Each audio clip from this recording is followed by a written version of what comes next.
그동안 평안하셨는지요? 참 많이 뵙고 싶었습니다. 그래도 저희 제이젠 언바운드 예배 때 찬양하시는 모습을 영상을 통해서라도 뵐 수 있어서 얼마나 반갑고 행복하고 감사했는지 모릅니다.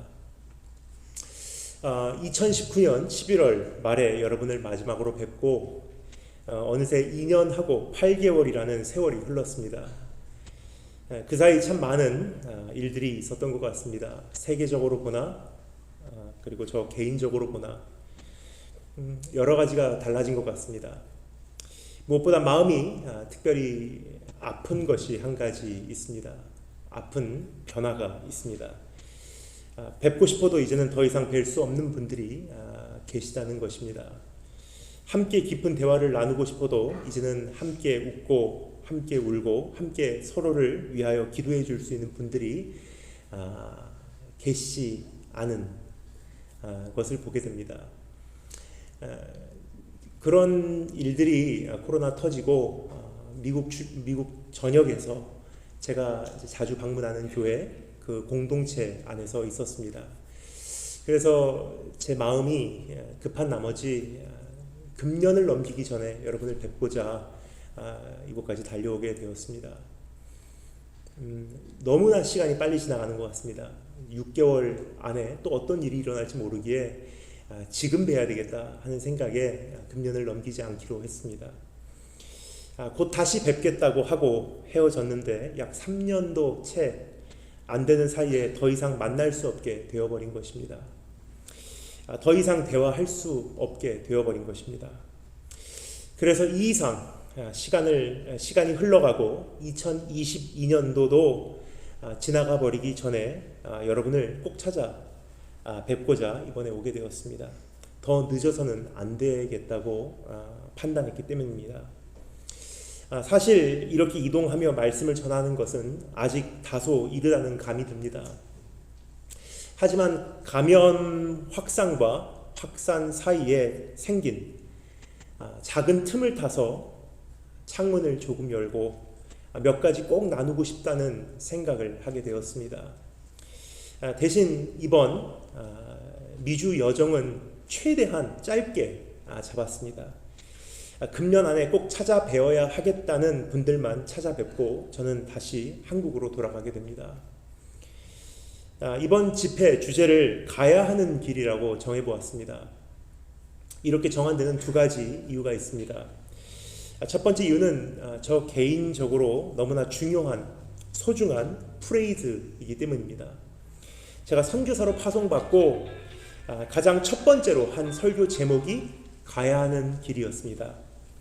또 팬데믹이 시작된 후 저는 열심히 책만 썼는데 그렇게 출간한 책 한 권이 그 제목이 가야 하는 길이었습니다. 가만히 돌아보면 제 삶의 중대한 결정의 한 걸음을 내디딜 때마다 가야 하는 길이라는 프레이즈를 사용해 온 것 같습니다. 이번 필라델피아 방문도 마찬가지입니다. 약 3년간의 제 삶의 패턴을 깨는 결정이었기 때문입니다. 그 어디도 가지 않고 한 곳에서 조용히 지내온 삶을 한 달락 정리하고 눈앞에 새롭게 펼쳐지고 있는 역사를 향해 발을 떼는 결정이었습니다. 그 어디도 가지 않고 한 곳에서 조용히 지내다가 잠시 틈이 열린 사이를 타서 가장 먼저 달려온 곳이 필라델피아입니다. 두 번째 이유, 왜 가야 하는 길이라는 주제를 정했을까? 우리에게는 방향 제시가 절실히 필요하다고 생각했기 때문입니다. 이 팬데믹 상황 속에 가장 힘든 것 중 하나가 바로 혼란스러움이 아니었나 생각이 듭니다. 세상과 교회 그리고 교회 내부적으로도 이것을 어떻게 받아들여야 할지, 이러한 상황 속에서 우리는 어떻게 예배드려야 할지 참 혼란스럽지 않았나 생각이 됩니다. 혹시 우리는 또 이 가운데 원동력을 상실하고 있지는 않았는지, 한동안 가졌던 열정은 바닥을 치진 않았는지, 비대면 예배를 드리는 것도 너무나 중요하지만 또 대면 예배를 드린 지가 오래돼서 함께 주여 부르짖으며 기도하는 그 뜨거움을 우리는 이제 어색하게 느끼지는 않는지 제가 그렇습니다. 2년 반 만에 처음으로 오늘 주여라고 외쳐봤습니다. 그러다 보니까 다소 제 안에 내가 많이 바뀌었구나 하는 생각을 하게 됩니다. 그래서 오늘 저에게도 참 좋은 경험이라고 생각을 합니다.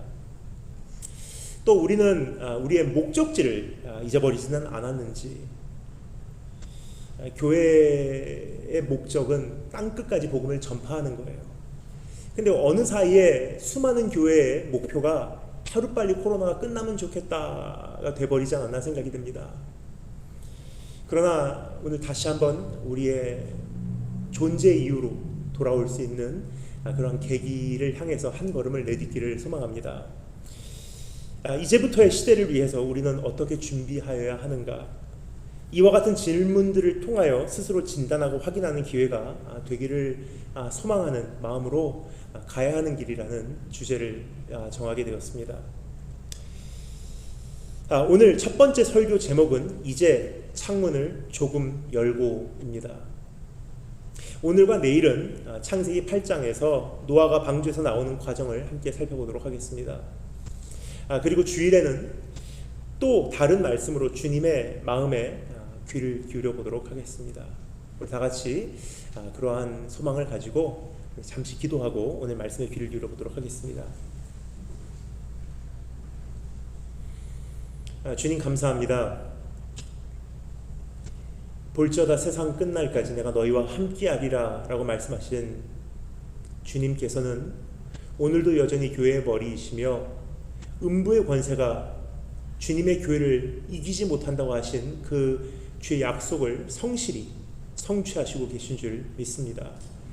그러나 우리는 마치 세상이 우리를 삼켜버리는 듯이 이제 우리는 곧 침몰하듯이 참 힘들게 살아온 지난 2년 반이었던 것을 주님 앞에 고백드립니다. 코로나 사태도 힘들 수 있지만 그것으로 인해서 우리의 삶에 압력이 가해질 때 가정 안에서 우리는 어려움을 겪었고 정신적으로 우리는 힘들어했고 관계와 관계 속에서 우리는 갈등했던 것을 주님 앞에 아뢰입니다. 그리고 참 많이 외로웠습니다. 그러나 오늘 다시 우리가 만나 언제까지나 우리가 이런 예배를 드리게 될지는 모르지만 오늘 다시 한번 이것을 맛봄으로 내가 돌아가야 될 자리가 있고 회복해야 될 모습이 있고 되찾아야 될 눈물이 있다는 것을 우리에게 기억나게 해주심에 감사를 드립니다. 무언가가 우리 안에 텅 빈 듯한 마음을 가지고 지내온 뭔가 더 있을 듯한 이게 다가 아닌데라고 생각해온 우리 안에 그러한 목마름이 있었다면 이번 기회를 통해서 주님께서 조금이나마 그 갈증을 식혀주시기를 간절히 소망합니다. 주님 예수 그리스도 보혈을 의지합니다. 우리를 정결케 하시고 이제부터 시작되는 이 3일간의 말씀 집회를 하나님께서 기름 부어 주시사 성령님께서 마음껏 운행하시고 우리 안에 먼저 새 사람 그리고 새 세상을 창조해 주시기를 간절히 소망하옵고 지금부터 시간을 주님 손에 의탁하오며 살아계신 우리 주 예수 그리스도의 이름으로 기도드립니다. 아멘.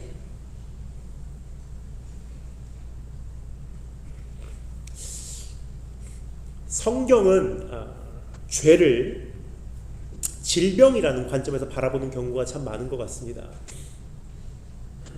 성경적으로 죄는 심각한 영적 질병입니다. 전염병입니다. 팬데믹입니다. 이 질병은 한 사람의 감염자로 시작되었습니다. 아담은 patient zero, 최초 감염자입니다. 이로 인하여 온 인류가 감염되었습니다. 한 사람도 예외 없이 감염된 것입니다. 그래서 로마서 5장 12절에서 이렇게 말하죠. 그러므로 한 사람으로 말미암아 죄가 세상에 들어오고 죄로 말미암아 사망이 들어왔나니 이와 같이 모든 사람이 죄를 지었으므로 사망이 모든 사람에게 이르렀느니라. 이 영적 질병은 잠복기가 있습니다. 야고보서 1장 15절 욕심이 잉태한즉 죄를 낳고 죄가 장성한즉 사망을 낳느니라. 뿐만 아니라 무증상 감염자들이 있어서 때로는 이 영적 질병은 외면적으로 잘 나타나지 않을 수가 있는 것 같습니다. 십계명을 보면 이 현실의 심각성을 알 수 있습니다. 첫 번째 계명부터 9번째 계명까지는 모두 행위에 대한 내용입니다. 다른 신을 두지 말라, 어떠한 것으로도 우상을 만들거나 그 앞에 절하지 말라, 여호와 하나님의 이름을 망령되이 부르지 말라, 안식일을 기억하여 거룩하게 지키라, 내 부모를 공경하라, 살인하지 말라, 간음하지 말라, 도둑질하지 말라, 이웃에 대하여 거짓 증거하지 말라. 이와 같이 모두 행위에 대한 내용입니다. 그래서 내 안에 죄가 있어도 바리새인들 같이 그 굳건한 의지로 어느 정도는 이 행위를 지킬 수 있다는 거예요. 그러나 마지막 10번째는 행위가 아니라 마음 상태에 대한 내용을 지적하고 있습니다. 내 이웃의 것을 탐내지 말라. 비록 첫 번째부터 9번째까지는 잘 지키는 것과 같이 외면적으로는 비춰질 수 있으나, 무증상 감염자로 살아갈 수 있으나 10번째에서는 죄에 감염되어 있다는 양성 판정을 받게 되는 것입니다. 이와 같이 오랫동안 교회 다니면서도 내가 얼만큼 심각한 죄인인지를 인지하지 못하시는 분들이 가끔 계신 것 같습니다. 뿐만 아니라 이 영적 질병, 죄는 치명률이 100%입니다. 우리가 코로나 1% 미만 되는 거 가지고 이렇게까지 온 세계가 비상에 걸렸는데, 죄는요 사망률이 100%예요. 창세기 2장 17절 말씀, 선악을 알게 하는 나무의 실과는 먹지 말라, 네가 먹는 날에는 정령 죽으리라. 개역개정에는 이렇게 번역되어 있습니다. 반드시 죽으리라.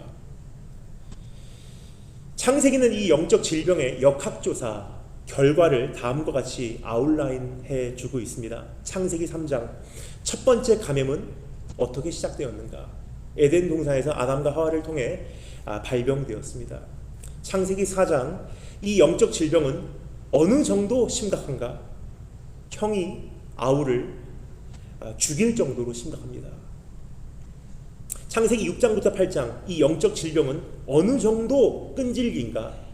한 가정이 약 1년간 방주 안에서 완전히 격리된 사이 세상을 통째로 멸균시켰지만 여전히 이 영적 질병은 오늘까지도 사라지지 않고 있다는 것입니다.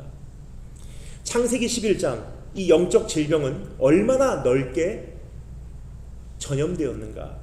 바벨탑 사건을 통해서 한 번에 볼 수 있듯이 이 영적 질병은 온 세계로 퍼졌습니다. 그리고 창세기 12장부터 하나님께서 아브라함을 선택하셔서 이 영적 질병을 치유할 수 있는, 그 사망에서 우리를 건질 수 있는 예수 그리스도를 준비하시는 과정이 구체적으로 시작이 됩니다. 하나님은 이 영적 팬데믹을 방역하고자 한 가지 수단을 선택하셨습니다. 대홍수입니다. 이 홍수로 인하여 방주에 타고 있었던 사람들과 동물과 새들 이외에 땅과 하늘에 사는 모든 생명체는 죽었습니다. 이 엄청난 영적 전염병과 그것에 따르는 심판이 한 달락 막을 내리는 시점이 바로 오늘 우리가 살펴보고자 하는 본문 말씀의 내용입니다. 지난 2년 8개월간 우리도 이와 같은 계절을 경험했습니다. 코로나 사태와 그 안에서 세상과 교회를 향해 뻗치시는 하나님의 손입니다. 홍수와 같이 우리를 덮친 상황들입니다. 그러므로 창세기 8장을 통하여 이러한 계절이 이제 한 달락 어느 정도 막을 내리고자 할 때 우리는 어떠한 자세로 임하여야 하는가? 우리 한번 생각해보고, 이제 이렇게 한바탕 세상을 쓸고 간 이 엄청난 재난 이후에 삶은 우리는 어떻게 준비하여야 하는가? 우리는 어떠한 자세를 갖춰야 하는가? 교회적으로, 가정적으로, 그리고 우리 개인적으로 한번 우리 자신을 비춰보며 생각해 보는 기회가 되기를 원합니다. 우리가 원하든 원치 않든 우리 앞에 다가온 포스트 코로나 시대, 아직 끝나진 않았습니다. 하지만 이제 끊임없이 변형이 돼가지만 세상이 끝나는 방향으로 지금 막 달려가고 있는 느낌이에요. 우리는 어떠한 한 걸음을 이제 내딛어야 하는지 답해보고자 하는 것입니다. 우리가 취하여야 하는 바른 자세를 형성하기 위하여 다음과 같은 세 가지를 주어진 본문 말씀에서 살펴보도록 하겠습니다. 첫 번째, 하나님께서 기억하심. 두 번째, 우리의 신중함. 그리고 세 번째, 우리의 기다림. 그럼 첫 번째, 하나님께서 기억하심에 대해서 우리 한번 살펴보도록 하겠습니다. 영어 성경을 보면 오늘 본문 말씀 1절이요. But, 그러나, 하지만 이라는 접촉사로 시작되는 것을 볼 수가 있습니다. 1절 전반 이렇게 기록되어 있죠. 하나님이 노아와 그와 함께 방주에 있는 모든 들짐승과 가축을 기억하사. 우리말 성경에는 이 접촉사 but 접촉사가 번역되어 있지 않습니다. but 그러나 하지만 이라는 접촉사는 여태까지 전개되어 온 어떠한 상황의 흐름을 뒤집는 표현이죠. 그래서 7장으로 한번 돌아가 보기를 원합니다. 7장에서 하나님은 세상을 물로 덮어버리셨어요. 온 세상이 완전히 침몰해 버렸다고 이해하시면 되겠습니다. 그래서 7장 19절에 보면 다음과 같이 기록이 되어 있습니다. 물이 땅에 더욱 넘침에 천하의 높은 산이 다 잠겼더니 라고 기록되어 있습니다. 즉 지구상의 가장 높은 지대가 물 아래 완전히 침몰해 버렸다는 뜻이에요. 그러니까 이 지구 전체가 물 아래 있었다는 뜻입니다.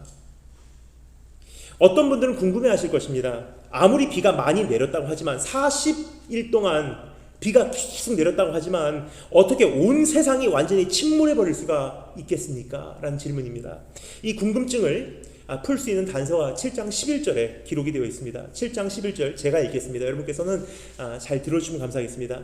노아가 600세, 기가 막힌 나이입니다. 600세 되던 해 둘째 날 곧 그달 11의 날이라. 그날에 큰 기품의 샘들이 터지며 하늘의 창문들이 열려라고 기록되어 있습니다. 여기 보면 홍수의 근원지가 최소 두 곳이었다는 사실을 우리가 알 수가 있습니다. 우리가 일반적으로 생각하는 비로 인하여 홍수가 일어난 것이 아니라는 뜻이에요.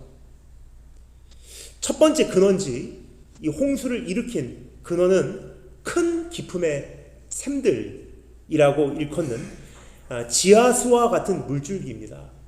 여러 성경학자들에 의하면 이것은 마치 스프링클러, 우리 집 마당 앞에 잔디밭에 터져나오는 스프링클러가 있죠. 이러한 스프링클러와 같은 역할을 했다고 합니다. 하나님께서 처음에 세상을 창조하셨을 때 지구 전역에다가 이러한 스프링클러, 자연 스프링클러를 장치해 놓으셨어요. 그래서 지면 아래에서부터 수증기를 위로 뿜어내어 식물의 수분을 공급했던 것입니다. 따라서 대홍수 전에는 아마 하늘에서 내리는 비는 없었을 거라고 수많은 학자들은 추정을 합니다.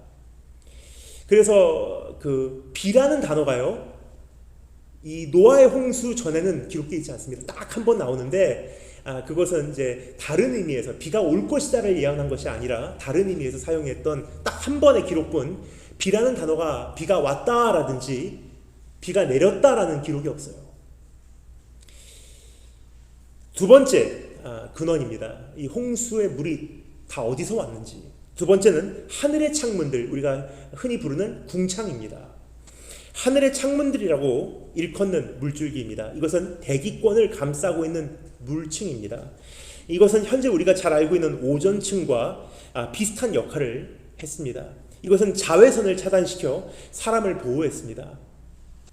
그래서 사람의 그 유해 물질이 닿지 않도록, 유해 광선이 오지 않도록 우리가 일반적으로 아는 대기권, 오존층 밖에다가 하나님께서 물을 씌워놨었어요.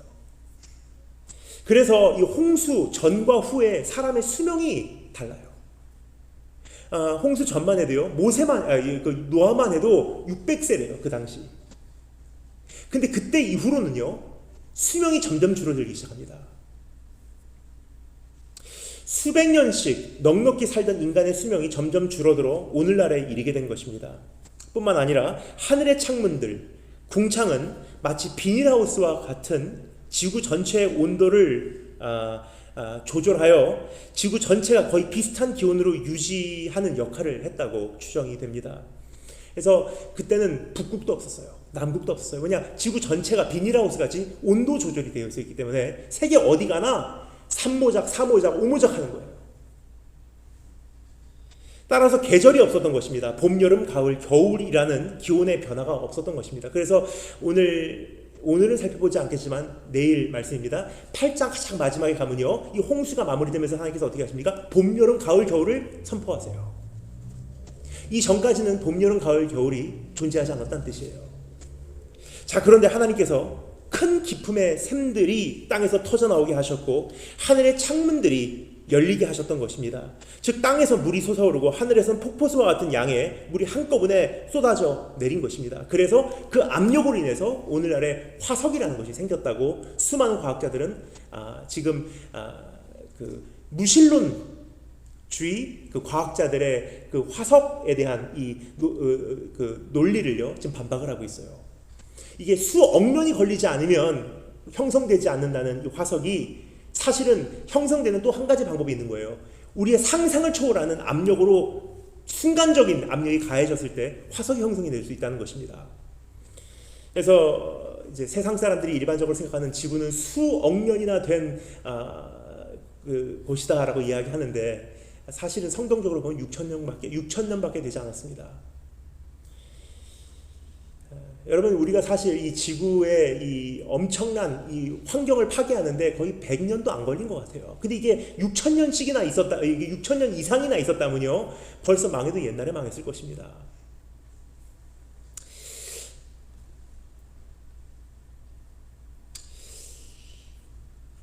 이와 같이 위에서 내리는 물과 땅에서 솟아오르는 물 때문에 약 40일 만에 지구 전체가 완전히 침몰하게 된 것입니다. 대홍수에 대하여 구체적으로 이렇게 오늘 이 저자 모세가 이 창세기를 기록하면서 이렇게 진술한 후에 다음과 같이 이제 7장이 마무리가 됩니다. 읽어드리겠습니다. 7장 마지막 구절입니다. 이러한 사건들이 있은 후에 물이 150일을 땅에 넘쳤더라 그래요. 이제 지구가 완전히 망해버린 거예요. 한마디로 지구가 물로 완전히 멸망해버린 것입니다. 그런데 이러한 희망이 남지 않은 상태에서 지구상에 더 이상 어떠한 장래가 없는 상태에서 이제 8장이 펼쳐지기 시작해요. 가장 먼저 등장하는 단어가 조금 전에 말씀드린 but. 지구는 완전히 멸망해버렸다. 완전히 끝장나버렸다. 근데 8장으로 넘어가면서 but 그러나, 그러면서 다음과 같은 내용이 소개됩니다. 그러나 하나님이 노아와 그와 함께 방주에 있는 모든 들짐승과 가축을 기억하셨다. 즉 비록 지구가 물로 완전히 망해버렸고 지구상에는 어떠한 희망이 남지 않았고 회복의 가망성이 보이지 않았으며 모든 것이 다 끝난 것과 같이 보였지만, 그러나 하나님은 시간이 되매 자신의 백성을 기억하셨다라는 뜻입니다. 성경에서 하나님께서 무엇을 기억하다라는 표현은 잊고 있었던 것을 다시 생각해낸다는 뜻이 아닙니다. 깜빡했네. 방주에다 넣어놓고 깜빡했네. 그런 하나님이 아니세요. 성경에서 말하는 이 기억해내다라는 것은요, 하나님께서 무엇을 기억하다라는 표현은 하나님께서 드디어 일하시기 시작했다는 뜻이에요. 완전히 멸망해버린 지구, 근데 하나님께서 기억하셨다는 것은요, 하나님의 때가 임하시는 그 시점부터 하나님께서 구체적으로 이제 다시 새로운 일들을 하시기 시작했다는 뜻이에요. 현재 우리의 상황도 만만치 않습니다. 코로나라는 질병과 이러한 상황 가운데 세상과 교회를 향해 뻗치시는 하나님의 아픈 손이 이제 우리를 한번 이렇게 휩쓸고 가셨어요. 참 많이 아팠습니다. 사역적으로도, 사업적으로도, 정신적으로도, 물질적으로도 완전히 침몰당하는 경험을 우리가 지난 거의 3년 가까이 해오지 않았나 생각이 듭니다. 참 많이 외로웠고요, 참 많이 고독했고요, 보고 싶어도 못 보는 사람들이 너무나 많았습니다. 답답했습니다. 숨이 막힐 것 같았습니다.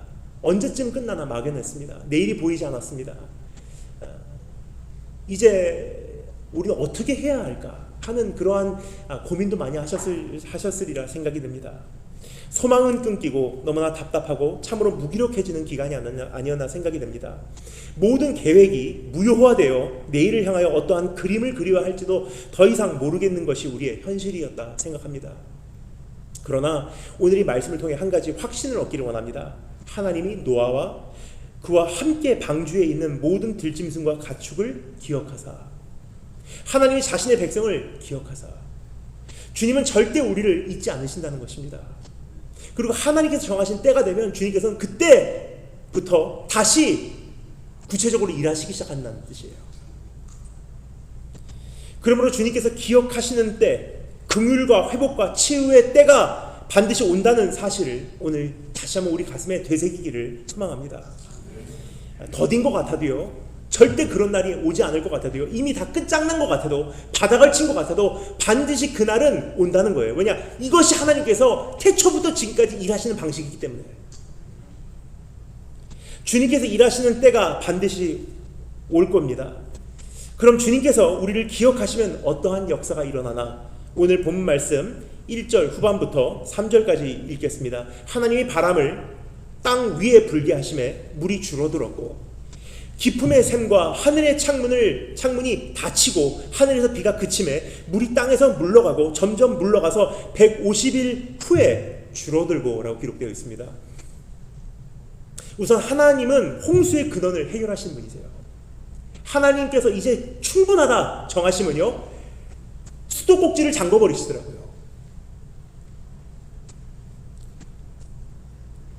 깊음의 샘과 하늘의 창문이 닫히고 하늘에서 비가 그침에 라고 기록되어 있지 않습니까? 땅에서 솟아오르는 물과 하늘에서 쏟아져 내리는 물을 이제 멈추신 것입니다. 현재 코로나 사태가 멈출 것 같이 우리는 보이지 않습니다. 이 세상 모든 정부와 의료계가 힘을 다해 이 바이러스를 막으려고 하지만 문제는 끊임없이 변이가 등장하고 있다는 사실이에요. 우세종이 되어가고 있는 BA.5 변이가 이제 한국에도 들어와서 난립니다.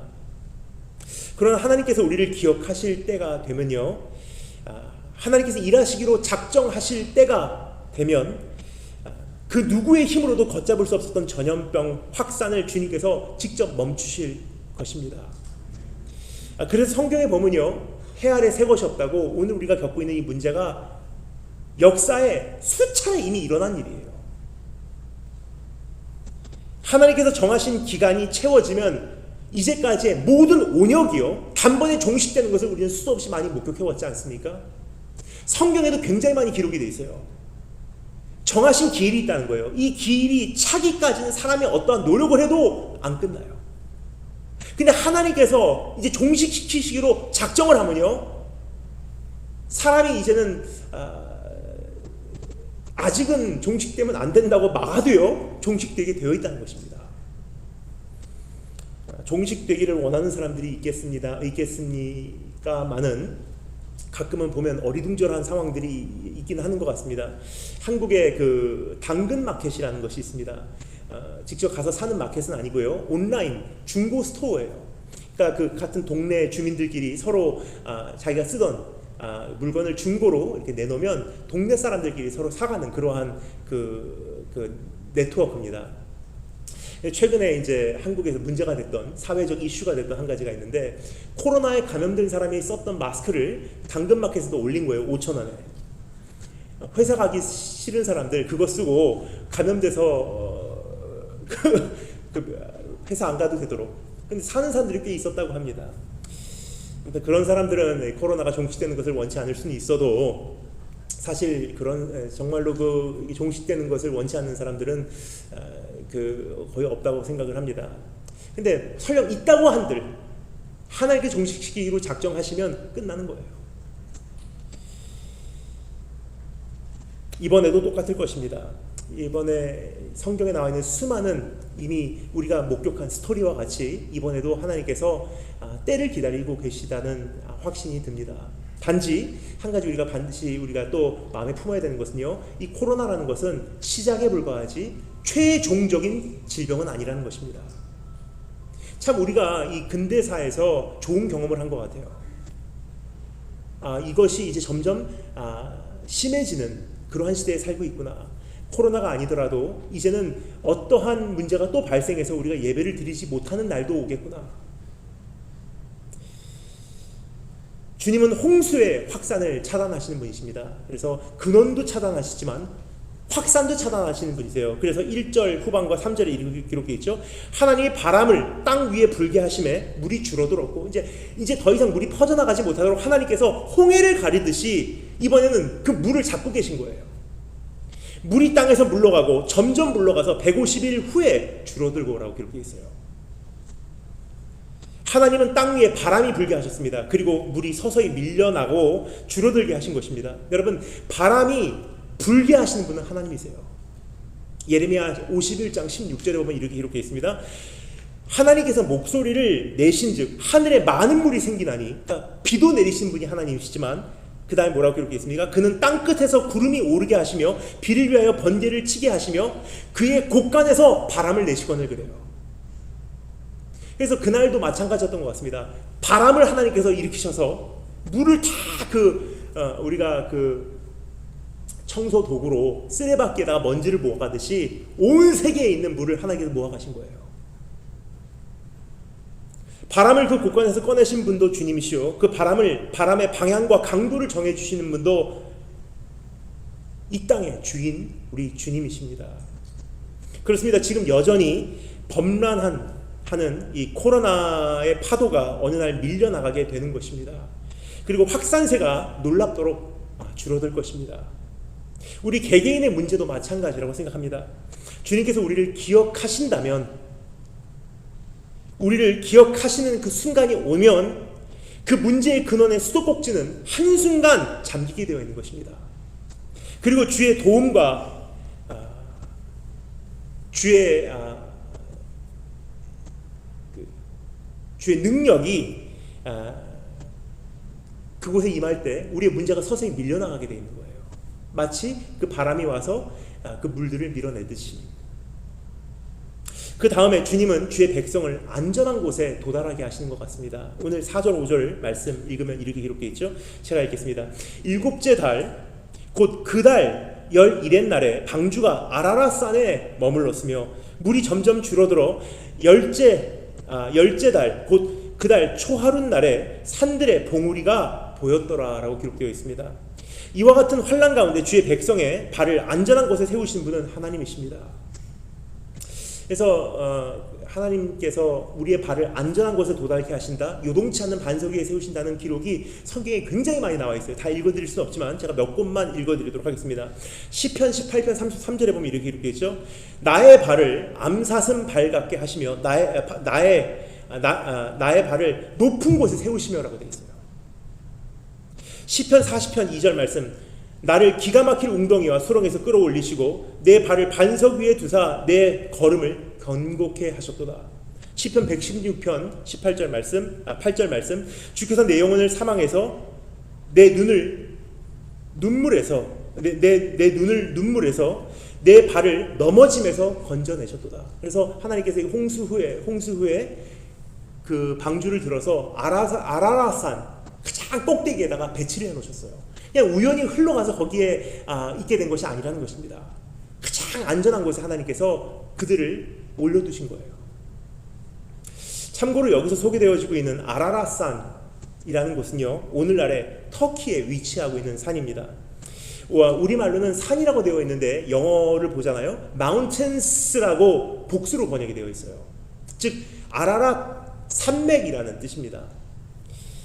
왜 이것이 중요하냐면, 이제 교회 안 다니시는 분들, 무신론자들은 아라랏 산에 가고 봤는데 방주 같은 거 없더라, 혹은 발굴하시는 분들이 가서 다 파봤는데 그 찌꺼기도 찾지 못했다는 거예요. 근데 여러분, 이 산맥이기 때문에 봉우리가 한두 가지가 아니에요. 여러 봉우리가 있는데 그 중 하나에 이 방주가 이르게 됐다는 뜻입니다. 근데 이 지역은, 이 아라랏이라는 지역은 특별히 오늘 이 시대에 정치적으로나 군사적으로 매우 불안정한 곳이에요. 뿐만 아니라 봉우리가 약 해발 5,200m에 달하는 곳이기에 역사학자들이나 고고학자들이 쉽게 방문할 수 없는 곳입니다. 그러나 지나온 수천 년간 노아의 그 방주 그때부터 지금까지 이르기까지 최근에 이르기까지 그 산맥의 어느 특정 봉우리에서 거대한 배 한 척이 발견되었다는 증언과 그것에 따르는 조사와 연구는 여전히 계속되고 있어요. 그래서 최근에도 그 엄청난 잘 다져진 마치 배 한 부분이었던 듯한 나무를 발견했다고 어떠한 군인이 이야기를 하는 증언이 나왔습니다. 그 누구도 바다에서 해발 5,200m나 되는 봉우리까지 그 정도 크기의 배를 끌고 갈 힘도 이유도 없다는 사실을 고려해 볼 때 지금 여기에 기록된 내용이 너무나 정확하며 분명하고 사실이라는 것입니다.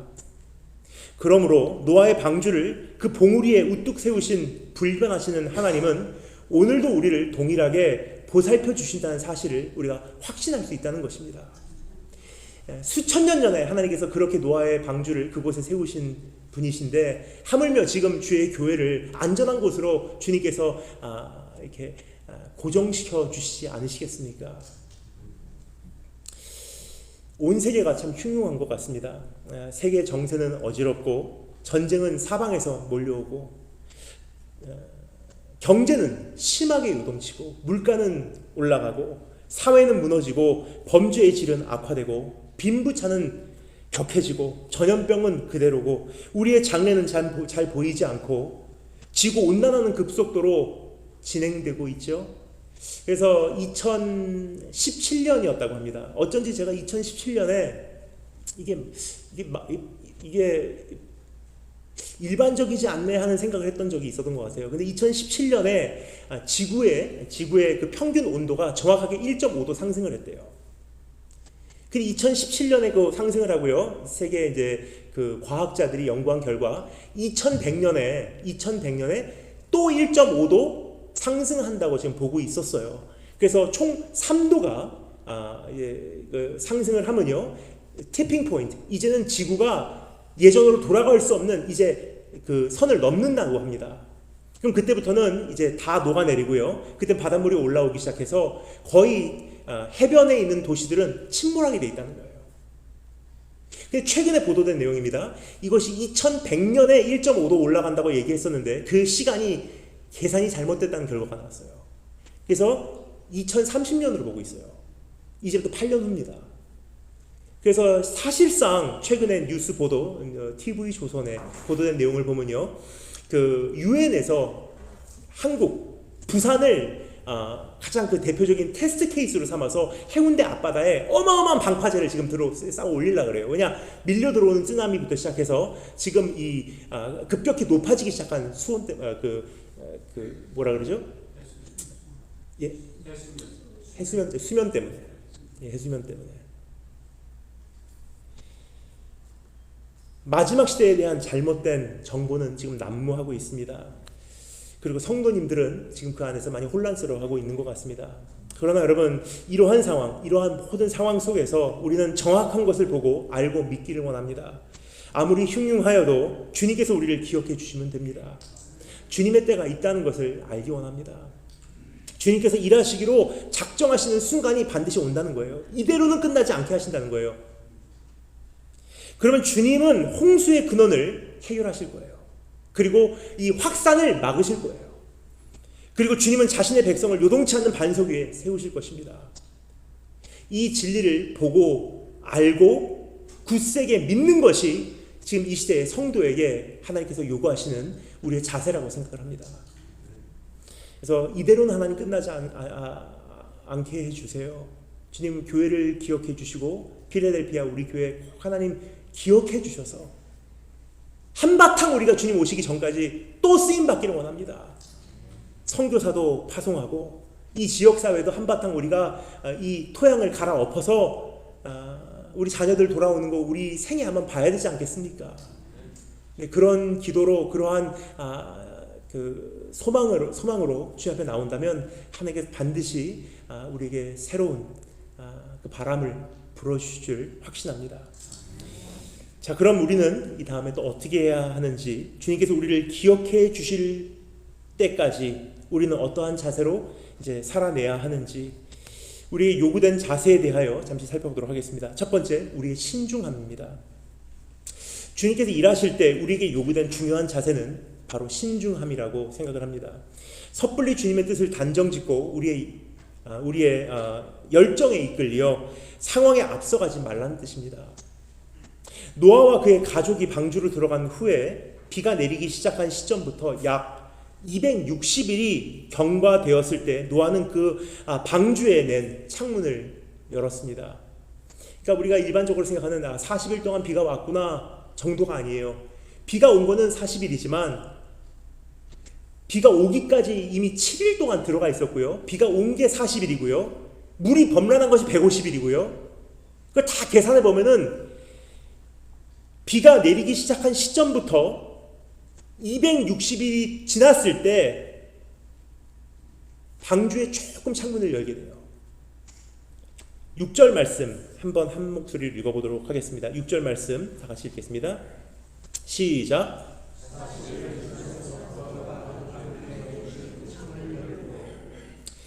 노아는 땅에서 올라오는 물과 하늘에서 쏟아져 내리는 물이 멈춘 것을 인지하였을 것입니다. 그래서 뭔가 상황의 변화를 인지하였기 때문에 이제는 괜찮지 않을까 해서 창문을 열기로 작정을 한 거예요. 뿐만 아니라 바람이 불고 있다는 것도, 그리고 점점 물이 줄어들고 있다는 것도 느꼈을 것입니다. 그런데 그는 섣불리 방주의 문을 열려고 하지 않았다는 거예요. 그는 창문만 조심스럽게 열었을 뿐입니다. 저 같으면요 아마 문 열고 나갔을 거라고 생각합니다. 답답해서 150일 있었던 것도 힘든데 이제는 충분하지 않겠나 하고 문 열고 나가도 이상하지 않았다고 생각합니다. 근데 참 저는 이 말씀을 준비하면서 은혜가 됐던 장면이요, 창문 열었다는 거예요.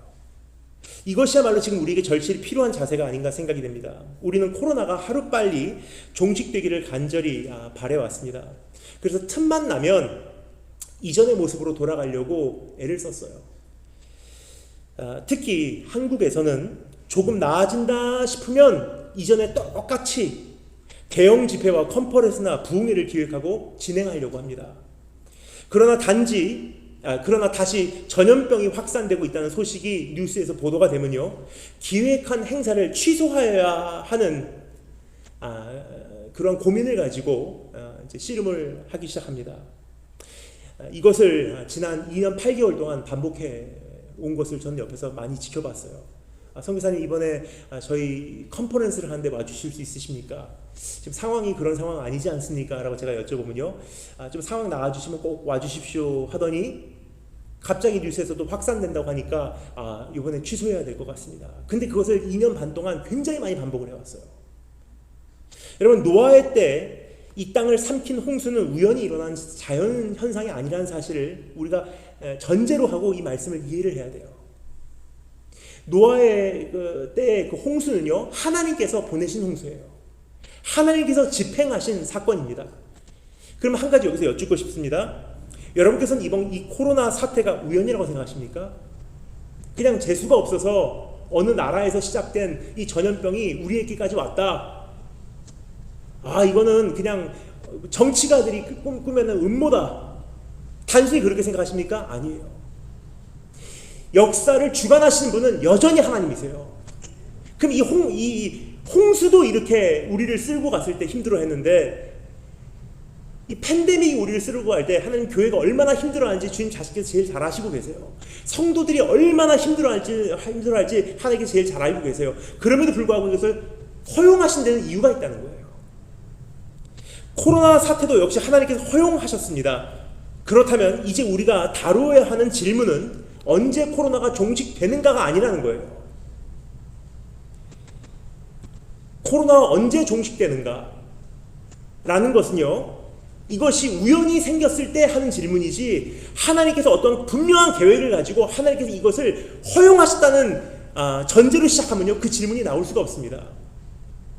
하나님의 계획에 맞춰서 이것을 하나님께서 허용하신, 하나님의 계획 안에 있는 것으로 역사의 주인공 되신 그분께서 지금 주관하신 것으로 우리가 받아들이잖아요. 질문이 달라져요. 무슨 질문이냐? 하나님은 우리에게 무엇을 하시고자 이 팬데믹을 허락해 주셨냐는 질문이에요. 저는 이 코로나 사태가 시작되며 저의 모든 집회를 취소했습니다. 집회가 없어진 게 아니에요. 다 일일이 전화해서 다 취소를 해버렸어요. 왜냐하면 하나님께서 교회를 향해서 하시고자 하는 일이 있다고 믿었기 때문입니다. 그래서 하나님께서는 모이지 못하게 하시고 드러나지 못하게 하시고 뿔뿔이 흩어지게 하시고 코로나 사태의 영향력이죠. 근데 코로나를 하나님께서 허용하셨다면요, 그 영향력을 하나님께서 행사하신 거예요. 그럼 하나님께서 이제 그렇게 행하실 때 나는 저는 보고 싶었습니다. 하나님께서 교회에게 어떻게 하시려고, 우리를 어떻게 바꾸시려고, 우리에게 무엇을 가르치시려고 하시나 보고 싶었습니다. 하나님은 너무나 명명백백하게 정부의 규제와 특별히 한국 같은 경우는요, 20명까지만 모여라, 11명까지만 모여라, 8명까지만 모여라, 4명까지만 모여라 계속 좁혀갔어요. 그대로 저는 준행을 했어요. 왜냐? 보고 싶었기 때문에. 하나님께서 어떻게 하시나. 완전히 저의 자신을 맡겼을 때 하나님께 원하시는 형상으로 제가 바뀔 수 있지 않겠습니까? 여론의 형성. 이번 코로나가 종식 때문에 전 참 마음이 아픈 것이 한 가지 있다면 교회를 향한 여론이 굉장히 잘못되어 있어요. 지금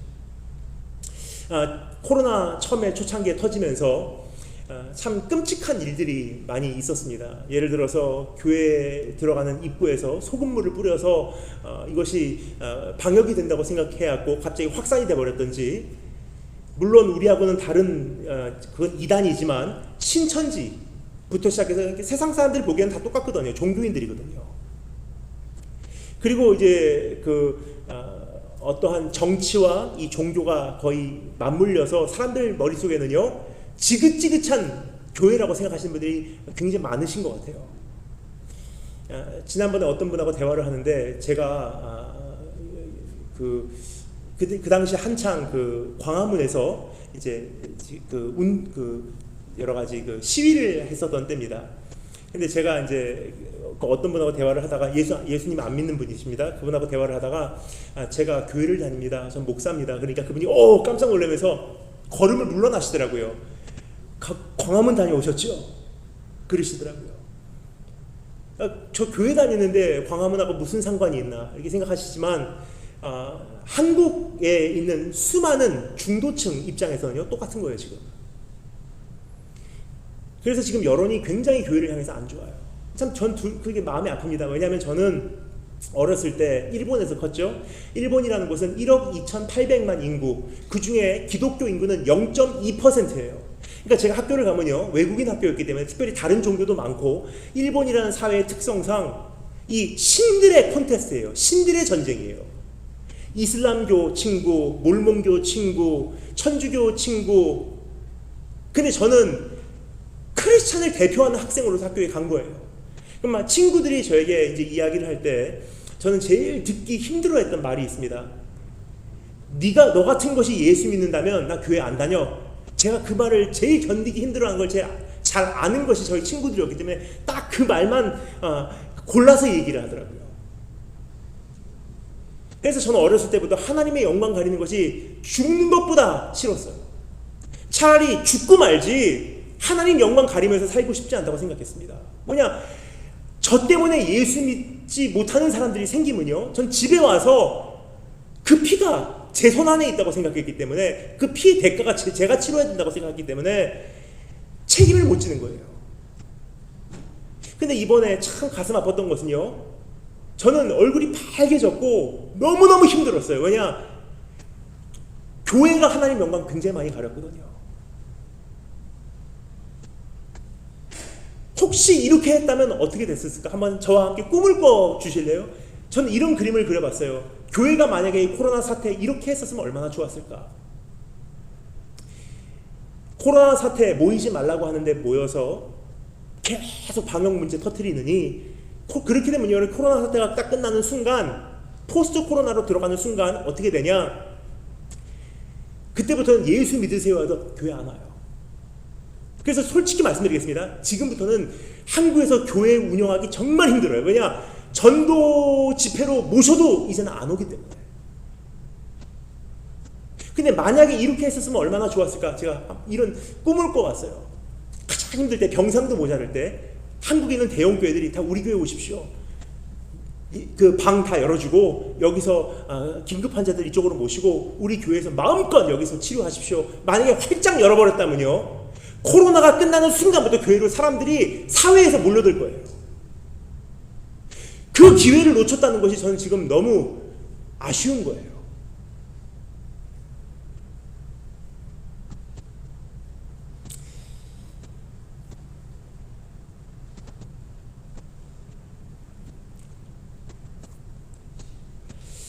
이제 참 어떠한 사역을 해야 하는지, 어떠한 예배를 드려야 하는지,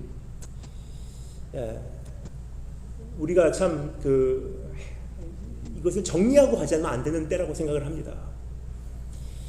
근데 이러한 하나님께서 우리에게 틀을 정해놓으신 것 같아요. 세상의 사람들이 이렇게 본다. 전도를 어떻게 하면서 살래?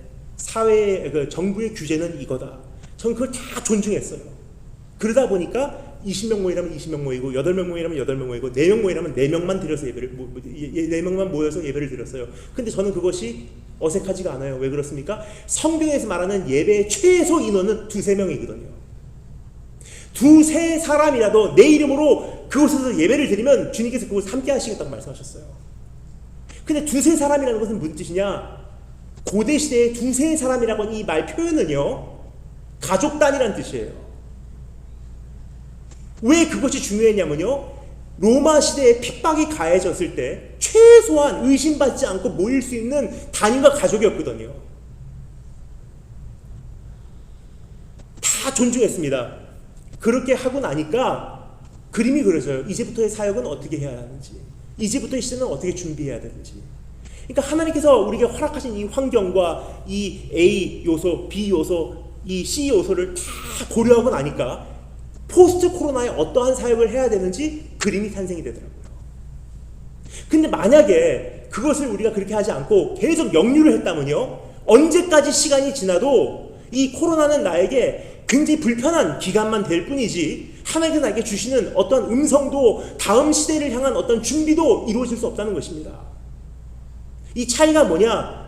이것이 그냥 재수없어서 생긴, 운이 안 좋아서 생긴, 실수로 생긴, 사고로 생긴 질병이냐, 아니면 하나님께서 허용하셨냐의 그 관점의 차이에서 나오는 결과들이에요.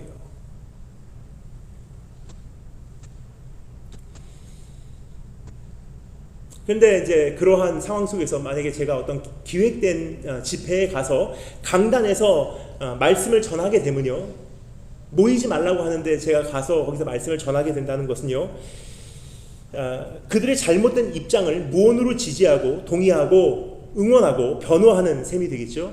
그래서 제가 다 전화를 걸어서 모든 집회를 다 캔슬해 버렸어요. 따라서 저는 주님께서 교회와 성도 그리고 세상을 향해서 하시고자 하는 일에 방해가 되지 않도록 저의 모든 일정을 취소했습니다. 그리고 저에게 개인적으로 하시고자 하는 일에 겸손히 굴복했습니다.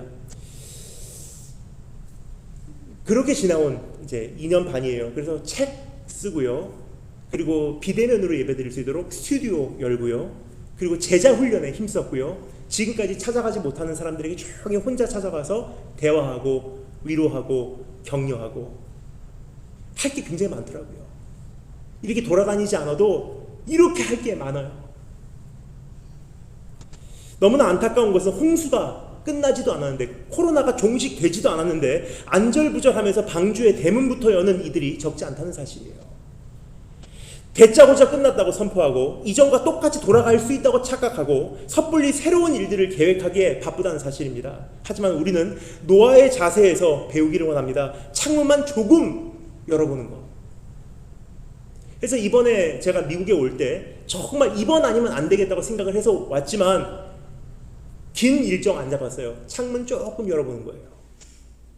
딱 필라델피아 끝나면 잠시 아틀란타 들려서 인사드릴 분에게 인사드리고 저는 돌아갑니다.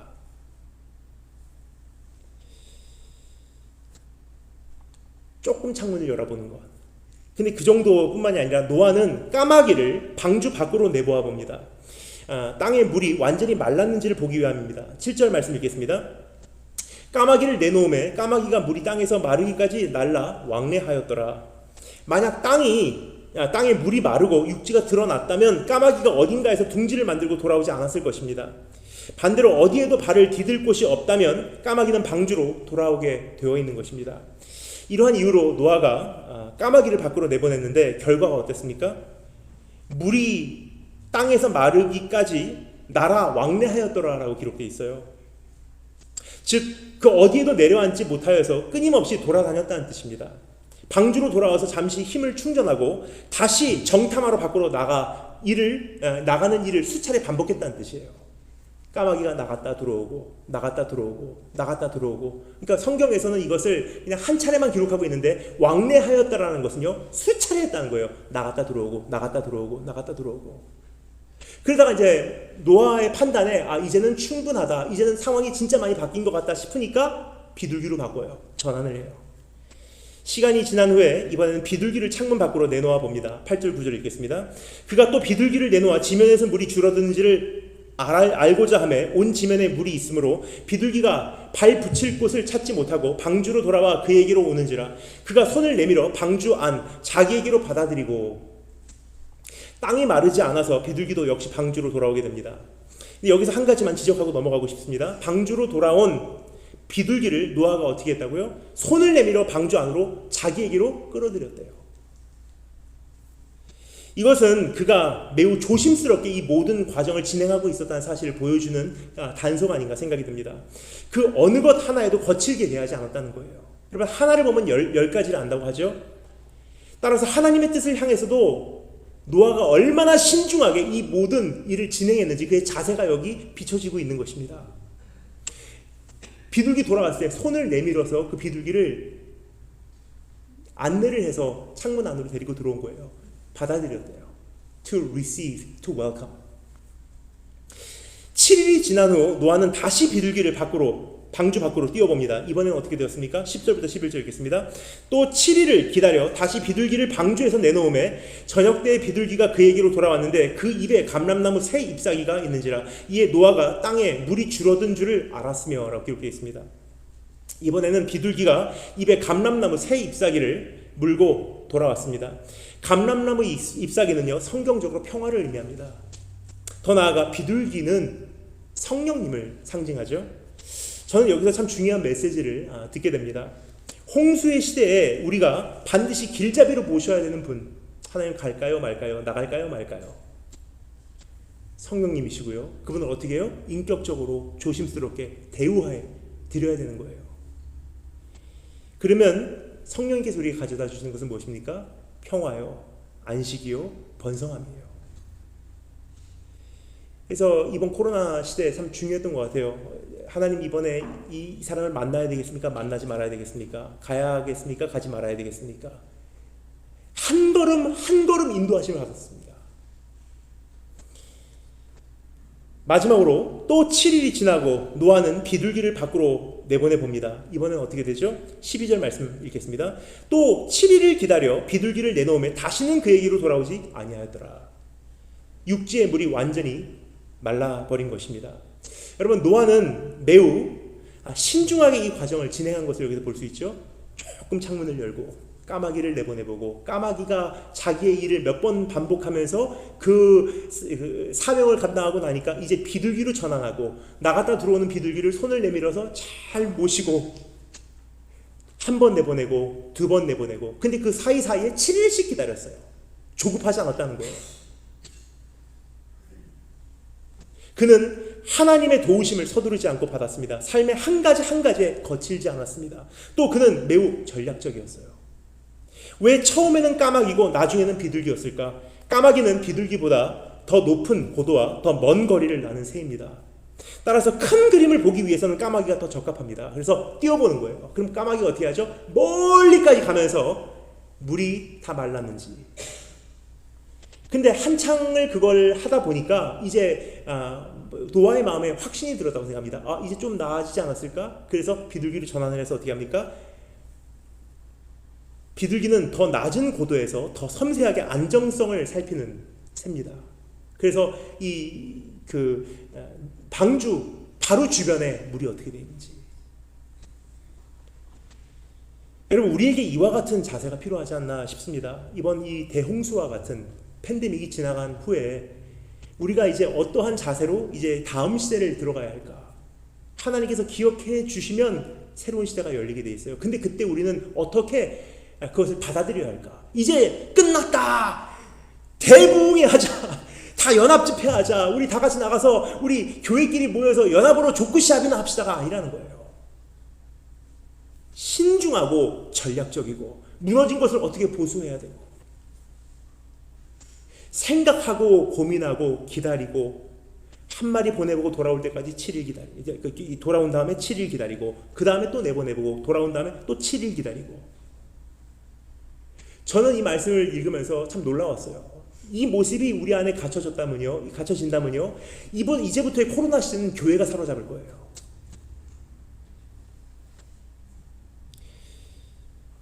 예전과 똑같이 돌아갈 수 있다고 생각하고 섣불리 문을 완전히 열어버려서는 침몰해버립니다. 매우 위험합니다. 따라서 코로나 시대를 통과하며 우리는 교회적으로나 개인적으로나 사회적으로 한 걸음씩 신중하게 뛰어야 하지 않나 생각이 듭니다. 그러한 신중함과 전략이 우리 안에 생기기를 주님의 이름으로 축원드립니다. 그럼 마지막으로 우리가 갖추어야 하는 자세에 대하여 한 가지만 더 살펴보도록 하겠습니다. 세 번째는 우리의 기다림입니다. 오늘 이 본문 말씀에서 두 번 반복되는 단어가 하나 있습니다. 10절과 12절에 똑같은 단어가 반복되는데요. 제가 액센트를 넣어서 읽어드리겠습니다. 10절 또 7일을 기다려 다시 비둘기를 방주에서 내놓음에 12절 또 7일을 기다려 비둘기를 내놓음에 다시는 그에게로 돌아오지 아니하더라. 반복된 단어가 뭐죠? 기다려. 기다림이에요.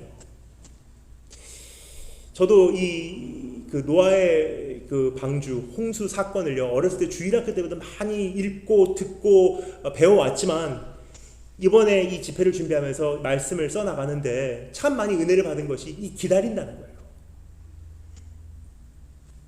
이 사건에 대하여 조사하고 기록한 저자 모세는 한 가지 강조하고 싶었던 것입니다. 노아는 기다리고 또 기다렸다는 사실이에요.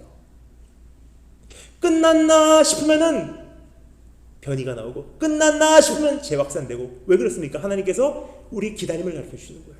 교회에게.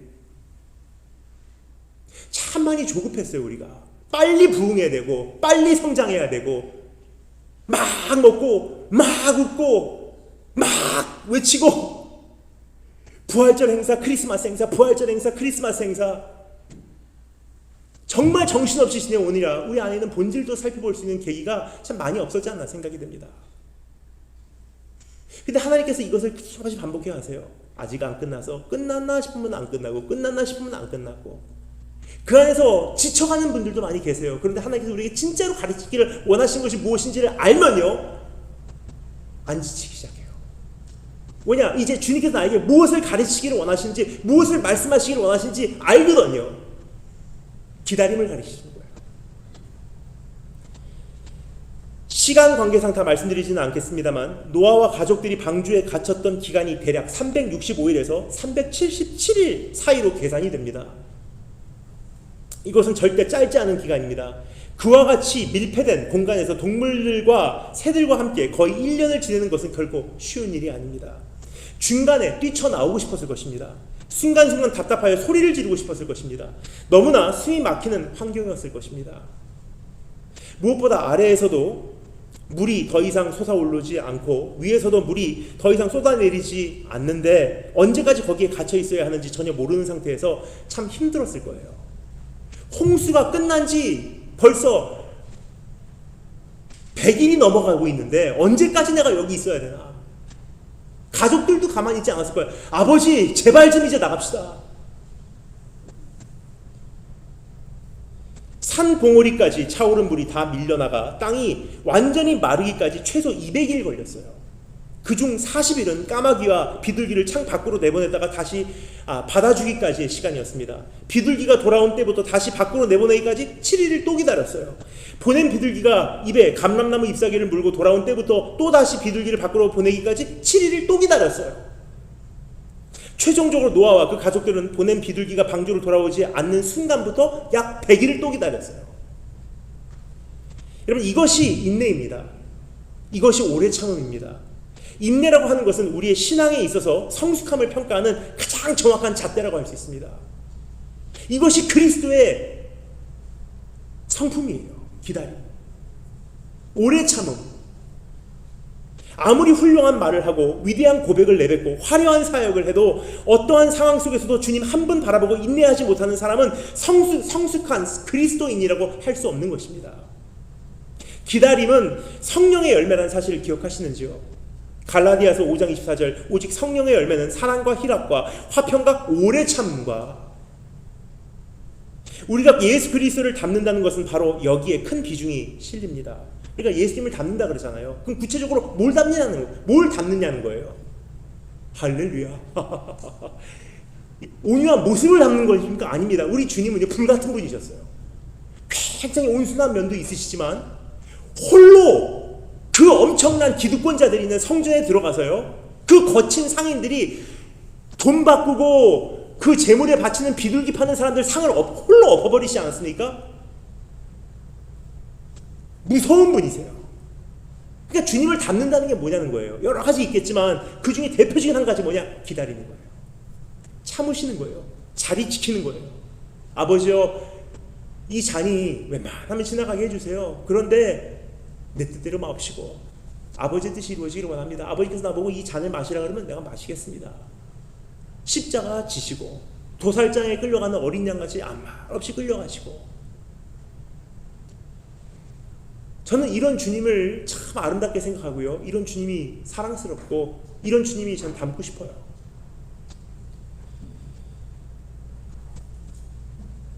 우리가 예수 그리스도를 닮는 것이 바로 여기에 큰 비중이 실립니다. 우리 주님은 묵묵히 인내하시는 모습을 우리에게 보여주셨지 않습니까?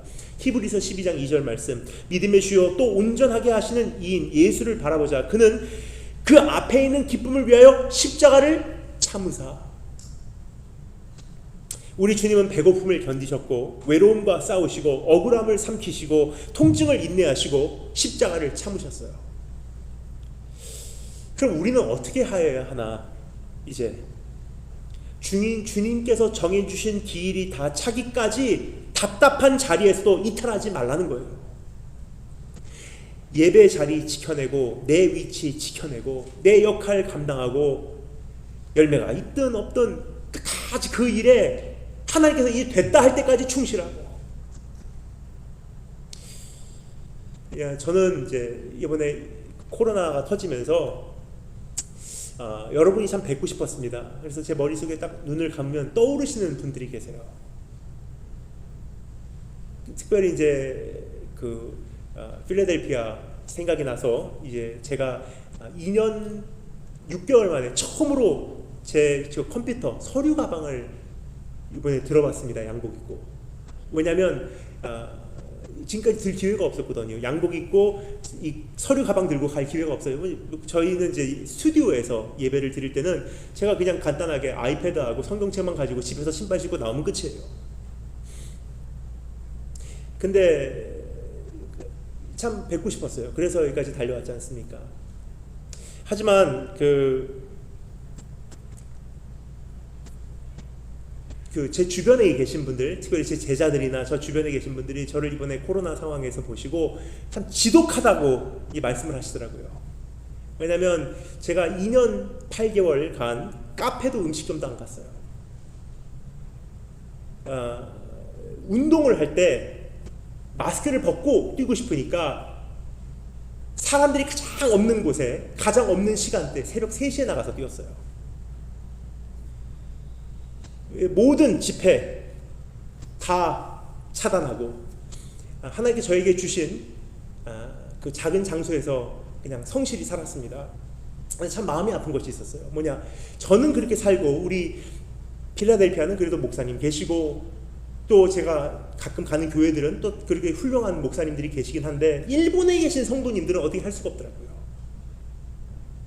일본은 하나님께서 느누에를 향해서 아파하신 것이 조금 이해가 갈 것 같아요. 좌우도 분변치 못하는 사람들이 이 성에 얼마나 많이 사는 줄 아느냐. 복음을 한 번도 들어보지 못한 사람들이에요. 근데 어느 정도 그 사람들이 그게 타격이 셌냐면요, 잘 나가는 거의 그 커리어의 가장 절정에 도달한 한 영화배우가요, 코로나 터지고 집에서 시체를 발견됐는데 옷장에서 목매달고 자살한 거예요. 이 정신적인 압박과 이제부터 어떻게 해야 될지, 고독하고 외롭고 이게 너무 힘들다 보니까 스스로 극단적인 선택을 하게 됐습니다. 그러니까 그런 걸 생각하니까 일본 사람들이 너무나 불쌍해서 어떻게 할까 고민을 했습니다. 그러다가 제 마음에 생각이 난 것이 편지를 써야 되겠다. 사도 바울 같으면, 사도 베드로 같으면 사랑하는 교회에게 편지를 쓰지 않았겠는가. 그래서 저도 편지를 쓰려고 했는데 편지는 요즘에 쓰는 사람도 그렇지만 받는 사람도 안 읽더라고요, 거의. 근데 요즘 시대에 통하는 편지가 있어요. 영상 편지예요. 그래서 제가 그 영상 편지를 뜨려고 제 아는 제자에게 우리 이러한 이유로 우리 영상 편지를 일본에게 보내자 해서 유튜브 채널을 개설했습니다. 그 채널 이름이 일본에게 보내는 편지예요. 니홍의 오구루 대가미. 그래서 일본에게 보내는 편지로 약 7분에서 11분 되는 그 짧은 메시지를요, 일본 분들에게 제가 일본말로 호소를 해요. 견디십시오. 힘들어도 견디십시오. 주님께서 함께 계십니다.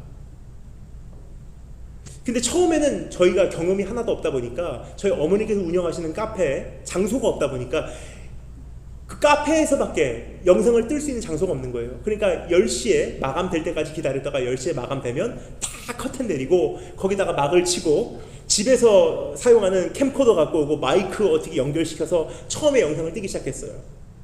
처음에는 영상도 잘못되고 마이크 소리 음질도 안 좋고 그렇게 6개월을 했던 것 같습니다.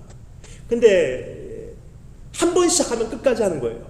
주님께서 맡겨주신 그 자리는요, 열매가 있든 없든 그냥 그 자리 지키는 것이 하나님을 경외하는 거라고 생각해요.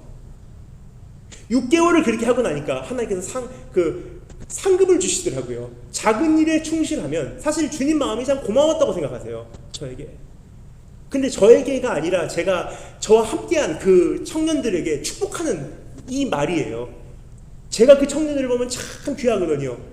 그 일본 사람들을 위해서 그 영상을 매주 수요일마다 하루도 안 빠지고 비가 오나 눈이 오나 그 자리를 지킨다는 것은요, 누가 사례를 주는 것도 아니고 상급을 주는 것도 아닌데 그냥 그것을 같이 한다는 그 청년들이 너무나 귀해서 그 말을 해줬는데 가만히 생각해보니까 하나님께서도 저를 보시기에 좀 좋게 봐주시지 않았나 하는 생각을 해봅니다. 내가 배고플 때 네가 나에게 먹을 것을 주었고 지극히 작은 자리 한 것이 바로 주님께 한 거라잖아요. 근데 그 6개월을 그렇게 하고 나니까 하나님께서 작은 일에 충실하는 자에게 큰 일을 맡기신다고 이제는 이 카메라부터 음향 시스템까지 업그레이드가 된 스튜디오를 주셨어요. 이제 거기서 저희 언바운드 예배부터 시작해서 이제 온 세계로 24시간 예배가 가능해졌습니다. 그래서 여러분께 저는 오늘 이 말씀을 정말 필라델피아 교회 여러분과 함께 나눌 수 있는 말씀이 어떤 말씀이 될까 하면서 정말 울면서 준비한 말씀이에요. 그리고 이 말씀의 가장 중요한 부분은 진짜 제가 그것을 인상 시험을 했거든요. 제 자신에게. 제가 실제로 경험한 바예요. 하나님께서 정해주신 구역이 아름답도다. 주님께서 나에게 이 자리를 정해주셨으면 주님께서 나를 기억하실 때까지 난 이 자리에서 움직이지 않겠습니다. 주님께서 벗으라고 할 때까지 난 마스크 벗지 않겠습니다. 주님께서 나를 내보내실 때까지 난 나가지 않겠습니다. 마음은요, 정말로 많이 돌아오고 싶었어요. 비행기 타면 오는 거잖아요, 일단 오기는. 근데 보내시면 가는 거기 때문에 종인데 보내셔야지 가지 내가 가고 싶다고 가겠습니까? 그러니까 끊임없이 분별하는 거예요. 하나님 이번에는 보내시겠습니까? 언제 보내실 것입니까? 자기 전에도 수도 없이 옛날에 찍었던 사진 돌아봅니다. 언제쯤이면 돌아갈 수 있을까? 저도 여러분 미련이 있지 없겠습니까? 인간인데 저의 몸에 그 사람의 그 모멘텀이라는 게 있지 않습니까? 속도를 내고서 막 달리다 보면 가속을 하다 보면 브레이크를 밟아도 그 속도가 실려서 계속 그 타이어가 돌아가게 돼 있잖아요. 약 13년이라는 기간을 한 곳에 거의 4박 5일 이상 이어서 머무르지 않고요. 온 세계를 13년간을 돌아다녔는데 갑자기 어느 날 딱 중단됐는데 얼마나 힘들까? 미치겠는 거예요, 속에서는. 근데 저는 참 좋은 본보기가 2개가 있어요. 첫 번째는 우리 주님이세요. 그래서 조금 전에 제가 말씀을 드린 거예요. 참으시고 기다리시고 묵묵히 그냥 십자가 지시는 예수님. 근데 두 번째 좋은 본보기가 있습니다. 저희 아버지예요. 저는 어렸기 때문에 당시에는 그 아버지의 모습이 저에게 그만큼 영향력을 주셨을 거라고 생각도 못했어요. 근데 이 상황이 되고 나니까 생각보다 제가 저희 아버지에게 굉장히 많은 영향을 받았던 것을 알게 되었습니다. 저희 아버지는 언젠가 제가 말씀을 드렸지만 제 아버지는 일본의 유명한 야쿠자이셨습니다. 자파니스 마피아, MK입니다. 그래서 저는 미셔너리 키드가 아니고 마피아 키드예요.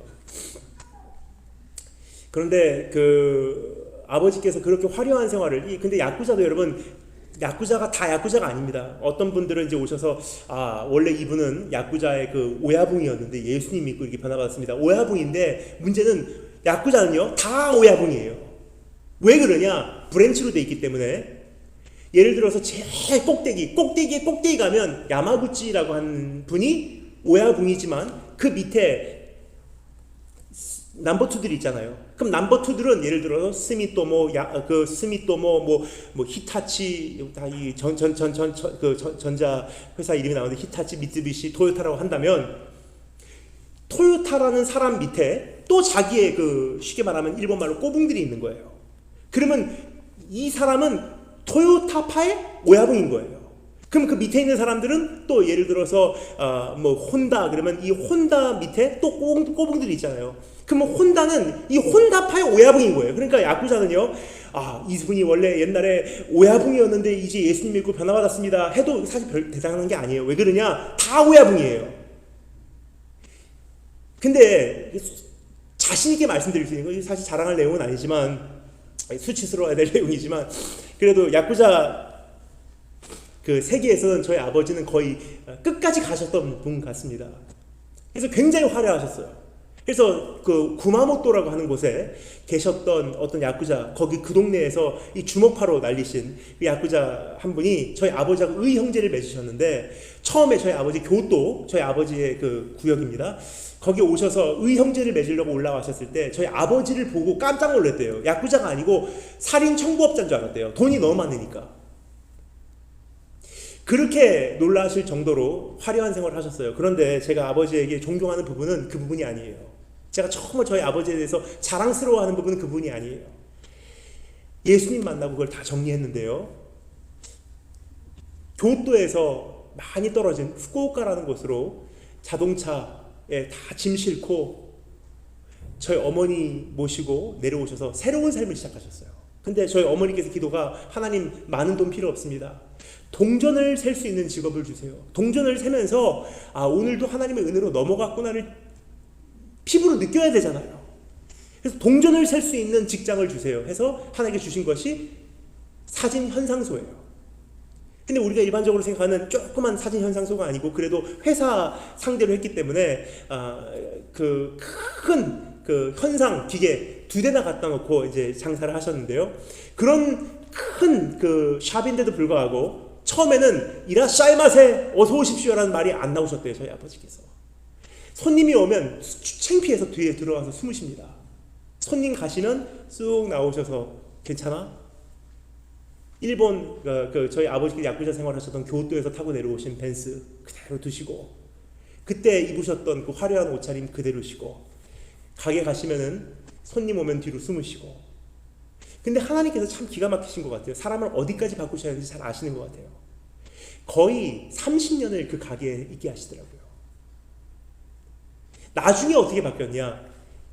굉장히 장사는 잘 됐었던 때가 있어요. 그러니까 저하고 여동생을 외국인 학교 보내고 하나님의 종으로 쓰임받기 위해서 이게 헌신시키기까지 교육을 시키셨잖아요.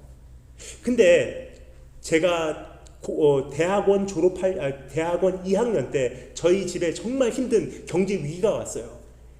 디지털 카메라가 등장했거든요. 그러고 나니까 이 사업이 되질 않는 거예요, 이제. 그런데 이것이 하루아침에 끝날 일이 아니잖아요. 다 정리해야 되고 디지털 카메라가 등장했기 때문에 오늘 당장에 45분 동안 이 사진 현상하는 것은 그만두라라는 게 아니고 조금씩 이게 판세가 기울다 보니까 장사가 점점 안 되는 거예요. 이게 사람 말려 죽이는 거예요. 근데 그 자리에 그 장사가 안 되는 그 가게를 지키신 것이 약 5년에서 7년 걸렸어요. 나중에 어떻게 되냐? 정말 다 그 작업복 입으시고 동전 가방 들고 아침에 식사 집에서 맛있게 하시고 다녀오겠습니다 하고 출근을 하세요. 그럼 거기 가면 스스로 다 그 주차장에다 물 뿌리시고 청소하시고 샷다 여시고, 그리고 거기서 성경책 펴놓고 기도하시고 그대로 말씀 읽고 하루를 그렇게 시작하고, 손님들 오면 이라시마세 하고 앞에 달려가서 손님 맞이하고, 나중에 가장 마지막 부분은요, 하루에 손님 한 명 있을까 말까예요. 끝까지 그 자리 지키시더라고요. 저는 그 모습이 저에게 그렇게 큰 영향력을 줬는지 몰랐어요. 근데 이번에 이 코로나 사태가 터지고 나니까 조금 전에 말씀드렸듯이 저하고 가까이 있는 제 그 제자들이 지독하대요, 저보고. 제가 취미가 있습니다. 베이킹이에요. 빵 굽는 걸 좋아합니다.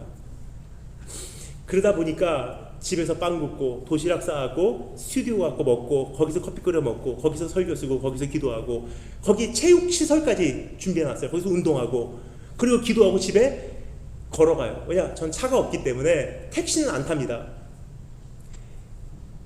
마스크 아무리 껴도 위험하잖아요. 택시 안 타고 집에까지 길게는 1시간 반, 아니면 짧게 지름길로 가면 30분. 근데 만보 채워야 되니까 1시간 반 걸려서 가는 거예요.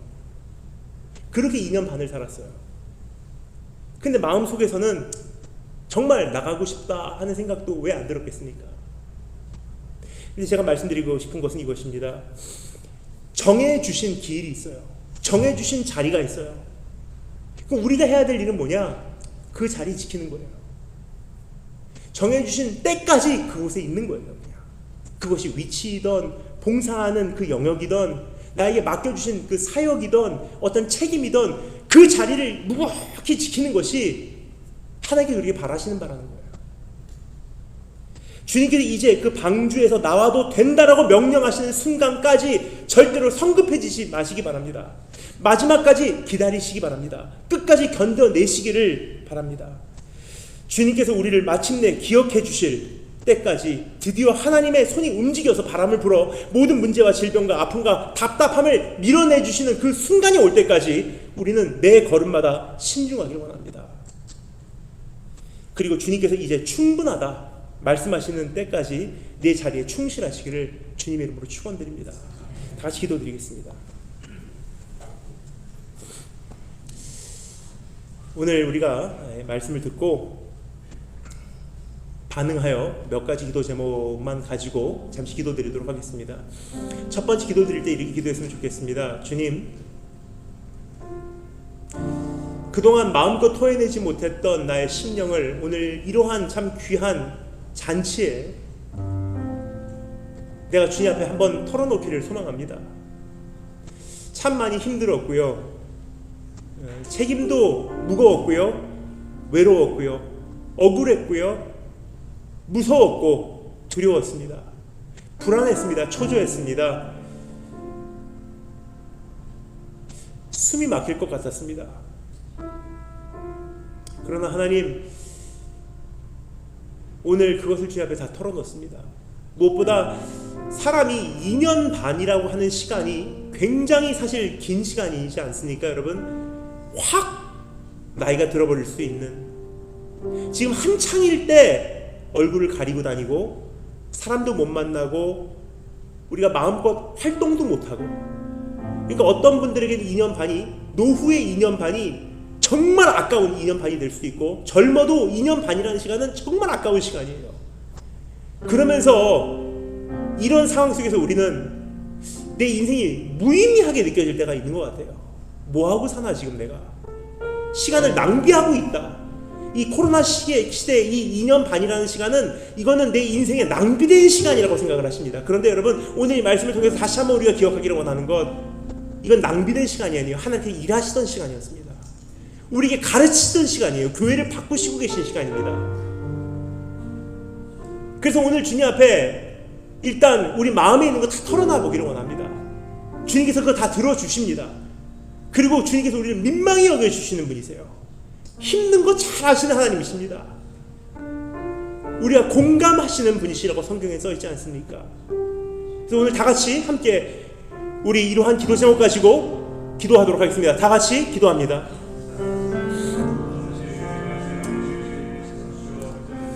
주님 앞에 나옵니다. 하나님, 우리의 마음을 주님 앞에 쏟아놓습니다. 참 많이 외로웠고 힘들었고 답답했고 숨막혔던 시간들을 주님 앞에 다시 한번 돌아봅니다. 오늘날 우리에게 이러한 집회를 주님에 감사를 드립니다. 이것이 영구적인 형태가 아닐지라도 하나님, 그러나 오늘 잠시나마 우리가 잃어버렸던 것을 다시 한번 느끼게 하시고 향수에 취하게 하심에 감사를 드립니다. 참 이렇게 예배드렸을 때가 그리웠던 것이 내 안에 있었다는 것을 발견케 하심에 감사를 드립니다. 그러나 하나님, 오늘 우리가 되찾아야 될 것들 다시 한번 기억나게 하시고 그 목마름과 그 눈물과 그 하나님을 향한 감격이 우리 안에 되살아나게 하여 주시기를 간절히 소망합니다. 찬양을 부를 때 흥분이 우리 안에 다시 한번 일어나기를 소망합니다. 그러나 하나님, 그 전에 우리가 먼저 해결해야 될 우리의 감정들을 하나님께서 잘 아시오니 오늘 그 감정들을 우리 주님께서 다 위로하시고 치유하시고 만져주시기를 간절히 소망합니다. 하나님, 우리의 마음을 헤아려 주시기를 원합니다. 우리를 민망히 여기시기를 소망합니다. 우리를 불쌍히 여기시기를 소망합니다. 우리 마음을 알아주시기를. 주님, 오늘 주님 앞에 나옵니다. 우리의 마음을 소망합니다. 주님께서 우리에게 오셔서 주님의 손으로 우리의 구석구석 우리의 심령을 만져주시기를 간절히 소망합니다. 주님, 우리가 참 상한 부분들이 많은 이 모습을 가지고 주님 앞에 삽니다. 주님께서 오늘 우리에게 그 하나님의 그 위로의 손길과 치유의 손길을 뻗쳐주시기를 간절히 소망합니다. 참 힘들었던 부분들 하나님 오늘 다시 한번 격려받게 하시고 힘들었던 부분들을 오늘 다시 한번 새 힘을 얻게 하시기를 소망합니다.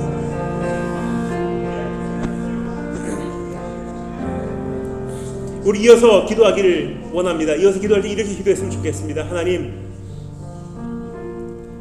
이제 끝났구나. 이제는 회복할 방법이 없구나. 너무 멀리 와버렸구나. 이 정도로 사는 게 다가 아닐까 하며 스스로 납득시키고 포기하지 않았나 생각이 됩니다. 이대로 끝나는 거겠지.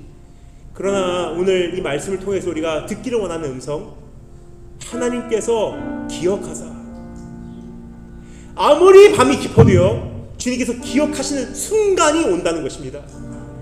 홍수로 멸망한 것 같은데 하나님은 하나님의 그 작은 백성들을 기억하시는 분이십니다. 모든 것이 끝난 것 같은데 하나님께서 일하시면 다시 시작되는 것입니다. 새로운 역사가 쓰여지는 것입니다. 새 하늘과 새 땅이 창조되는 것입니다. 우리에게 또 한 번의 기회가 주어지는 것입니다. 그래서 하나님, 이제 우리가 기도하고 바라옵기는 주님이 우리를 기억하시고 계시다는 것, 그것을 우리 마음에 되새기게 하여 주시기를 간절히 소망합니다. 기억하시면 여러분 끝나는 거예요. 주님께서 우리를 기억해 주시면 끝나는 것입니다. 그러면 충분하지 않겠습니까? 하나님, 우리를 기억해 주시면 됩니다. 나를 기억해 주시기를 원합니다. 우리 다 같이 그런 마음을 가지고 한 번 더 기도하도록 하겠습니다. 기도합니다.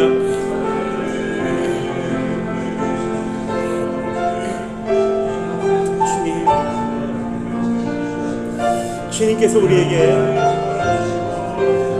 주의 시선을 다시 한번 보여주시고 돌아봐 주시기를 간절히 소망합니다. 내가 너를 기억한다, 내가 너를 안다 말씀해 주시기를, 내가 너를 잊지 않았다고 말씀해 주시기를 소망합니다. 하나님, 고립되고 참 외로운 그 자리에 있는 나, 하나님, 그러나 나를 기억하신다는 것, 그거 하나로 내가 견딜 수 있사오니, 주님 나를 기억해 주신다는 것, 그거 하나로 내가 참을 수 있사오니, 주님께서 나를 기억하시고 계시다는 것, 그거 하나만으로 내가 또 하루를 직면할 수 있사오니, 하나님 다시 한번 나를 기억하시고 계시다는 사실을 우리 마음판에 지져 새겨주시기를 간절히 소망합니다. 주님, 나를 기억해 주시면 됩니다. 주님께서 우리 교회를 기억해 주시면 됩니다. 주님께서 우리의 인생을 기억해 주시면 충분합니다. 하나님, 상황이 좋아지지 않아도 기억해 주시면 됩니다. 오늘 그것을 가지고 내가 돌아가겠습니다. 특별한 거 바라지 않습니다. 주님, 나를 기억해 주시는 것 하나만으로 나는 만족합니다. 오늘 그 주님, 그것만큼은 내 가슴에 되새겨주시고 잊어버리지 않게 하시고 되새겨주시고 내 마음판에 박히게 하여 주시기를 간절히 소망합니다. 하나님, 잊혀진 도시, 잊혀진 가정, 잊혀진 교회, 잊혀진 인생, 그 안에서 힘지고 외로웠던 내 인생 이대로 끝나는 것인가가 아니라 주님 너를 기억하시고 계시다는 것 기억하시면 됩니다. 하나님 그것으로 나에게 충분하오니 그것만큼은 나에게 확인시켜 주기를 간절히 소망합니다. 주여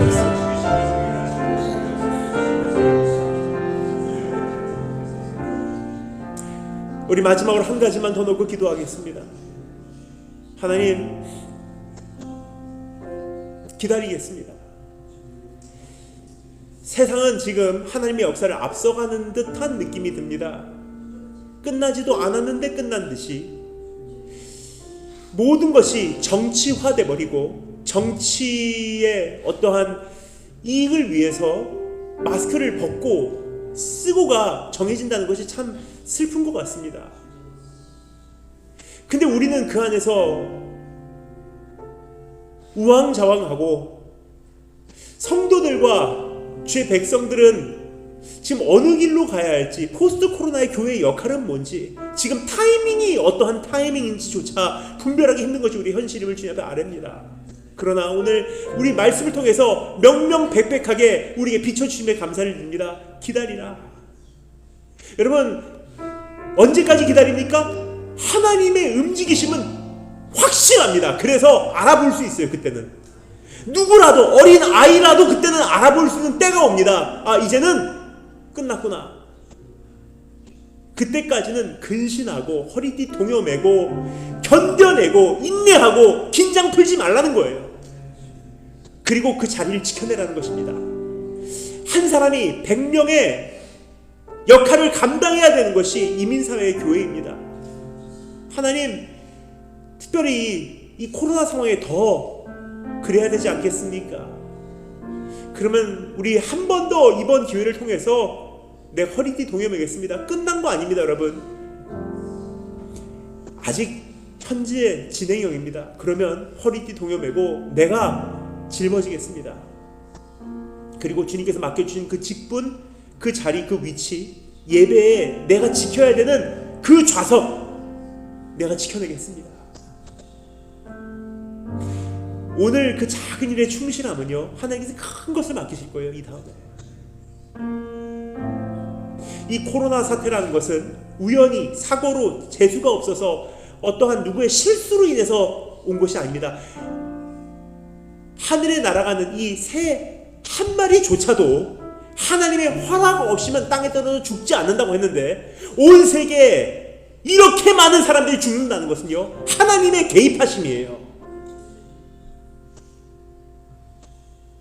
그러면 왜 그랬냐는 질문을 해야 되는 것입니다. 우리에게 가르치시는 것이 있는 거예요. 우리에게 말씀하시기를 원하시는 것이 있는 거예요. 다음 세대를 위한, 교회를 향한 하나님께서 어떠한 특수한 인텐시브한 훈련을 시키시고 계신 과정입니다. 이것을 잘 우리가 굴복하고 주님 손에 우리가 마음껏 우리가 구조 조정이 된다면 다음 시대에 딱 맞는 교회로 재탄생할 것입니다. 그러나 이것이 누군가의 실수로 인해서, 누군가의 사고로 인해서 발생한 문제이기에 이것이 언제 끝나나만 기다려서는 이 기간 동안 아무런 역사도 변화도 일어나지 않습니다. 그래서 오늘 우리가 결단해야만 합니다. 하나님, 나는 굴복하고 기다리겠습니다. 나에게 오셔서 마음껏 일하시고 나를 마음껏 만져주시고 원하시는 형상으로 빚어주시기를 간절히 소망합니다. 다 같이 우리 주여 한번 크게 외치고 마지막으로 기도하도록 하겠습니다. 기도합니다. 주여!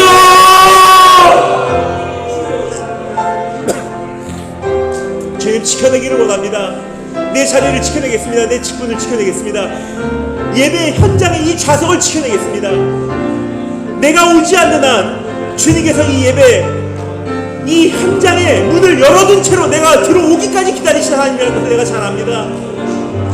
하나님, 그동안 쉬었던 것, 그동안 내가 게을렀던 것, 무관심해졌던 것들 다시 한번 불릴 때 일으켜 세워주셨고, 관심이 깨어나게 하시고 열정이 깨어나게 하시고, 지금 필요를 발견할 수 있는 내 안목이 깨어나게 하시기를 간절히 소망합니다. 누구의 책임이 아니라 내 책임이 되게 하시고, 누가 주인이 아니라 주인 대신 예수님의 종이기에 내가 주인의식을 소유하게 하시기를 간절히 소망합니다. 한 사람당 100명, 1000명의 역할을 감당하게 하시고, 이제 지금 이 시대 교회가 이 시대에 맞춰서 저물어 가는 것이 아니라 이제는 교회는 두 날개를 펼치고 오히려 날아오르게 하시고 음부의 권세가 나의 교회를 이기지 못하리라 하시는 하나님의 말씀이 우리 교회를 통해서 성취되게 하여 주시기를 간절히 소망합니다. 주님, 기다리는 자세, 주 앞에 굴복하는 자세 허락하여 주시옵소서. 그래서 하나님, 이 코로나가 어느 날 주님께서 기억하시고 그 물들을 밀어내시고 수도꼭지를 잠그실 때 종식될 터인데, 그날에 잘하고 착한 충성된 종으로 칭찬받게 해주시기를 간절히 소망합니다. 작은 일에 충성하여 큰 일을 받게 하여 주시고, 수많은 자들이 포기하고 문을 닫을 때 하나님, 포스트 코로나에 우리 교회만큼은 새로운 시대를 짊어질 수 있는 책임을 다하는 교회가 되게 하여 주시기를 간절히 소망합니다.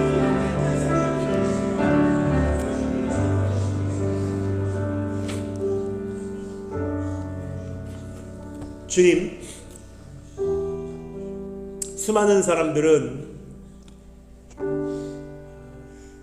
뭔가 해프닝이 있는 뉴욕과 LA 그런 대도시를 꿈꾸지만 참 많이 낡은 우리가 사는 이 역사가 깊은 이 도시, 때로는 잊혀지진 않았나 하는 생각을 해봅니다.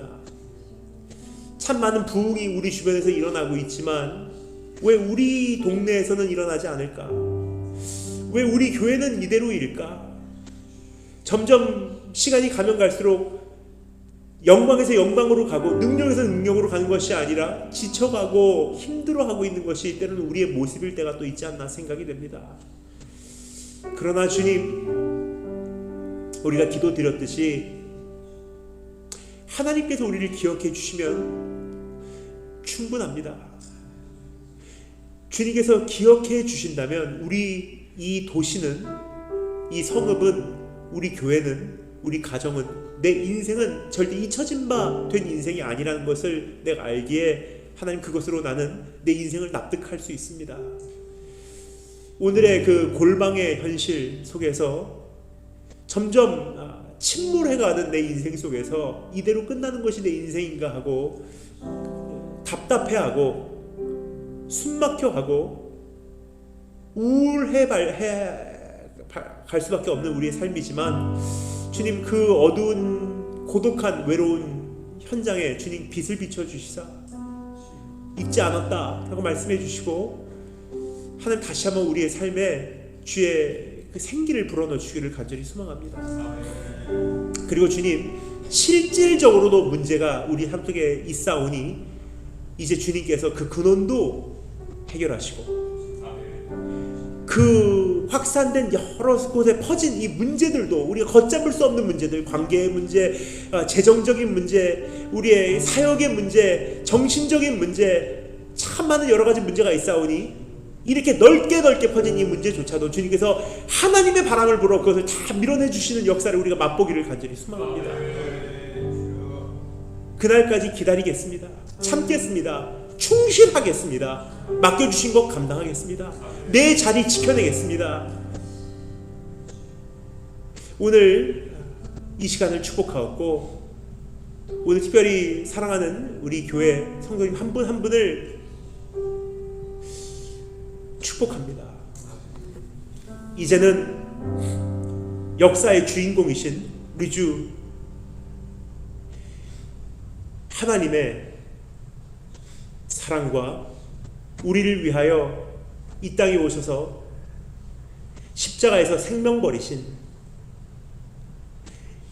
예수 그리스도의 은혜와 지금 내 안에서 역사하시는 성령 하나님의 교통하심과 능력 주심과 묵묵히 내 자신을 감당케 하시는, 충실케 하시는 역사가 지금 이곳에서 하나님께서 우리를 기억해 주시면 충분합니다라고 굳게 믿고 다짐하는 한 사람 한 사람 머리 위에 지금부터 영원토록 함께 하시기를 축복 기도합니다. 아멘.